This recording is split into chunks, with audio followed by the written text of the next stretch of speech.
আসসালামু আলাইকুম গাইজ, আশা করি ভালো আছেন। আমি আলহামদুলিল্লাহ ভালো আছি। একটা সময় ছিল যখন প্রথম তারাবির সন্ধ্যা থেকেই প্রতিটা মসজিদে মসজিদে মাইকিংয়ের মাধ্যমে মাহে রমজানের মোবারকবাদ জানানো হতো। আমাদের জানিয়ে দেওয়া হতো মাহে রমজান বছর ঘুরে আবারও আমাদের মাঝে ফিরে এসেছে। আমরা পোস্ট করতাম ফেসবুকে, প্রথম তারাবি ডান, প্রথম সেহেরি ডান, প্রথম ইফতার ডান।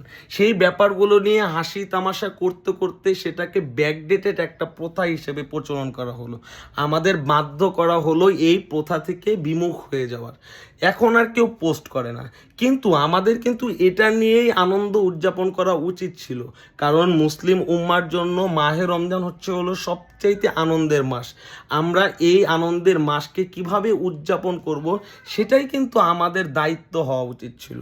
আমরা চেষ্টা করব সকলেই আবারও আগের মতো মাহে রমজানের আনন্দ ভাগাভাগি করে নেওয়া।